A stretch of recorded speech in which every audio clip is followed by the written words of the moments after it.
Halo Sobat Mania, kembali lagi di BRC Official.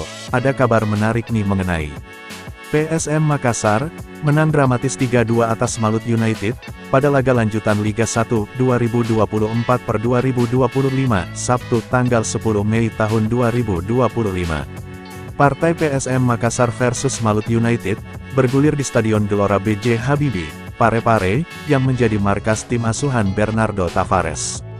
PSM Makassar membuka skor lewat Abdul Rahman, yang menyundul masuk bola, umpan silang Victor Luis pada menit ke-15. Ini adalah gol ketiga pemain berusia 22 tahun, yang menjadi bagian dari tim juara Piala AFF, U23, 2023 tersebut.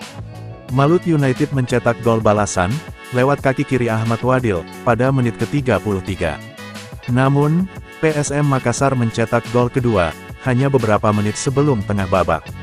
Penyerang muda berusia 21 tahun, Ahmad Fahrul Aditya, melepas tembakan kaki kiri keras, yang mengoyak gawang Dida, di bawah mistar Malut United. Ini menjadi gol perdana Ahmad, bersama PSM Makassar. Pemain pengganti Malut United, Freds Butuan, berhasil memanfaatkan umpan dari Cino, untuk menyamakan kedudukan jadi 2-2. Bagi tim tamu dengan 4 menit tersisa.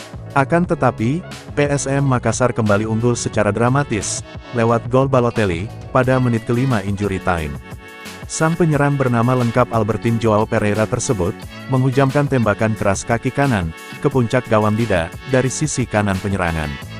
Hasil ini, menghentikan performa panas Malut United, yang tak terkalahkan dalam 13 laga. Sementara, 3 poin ini, merupakan yang pertama dari PSM Makassar, dalam 4 laga terakhir. Nah itu dia sobat untuk update kabar hari ini. Bagaimana pendapat kalian sobat? Tulis pendapat kalian ya sobat, dan jangan lupa like, komen dan subscribe.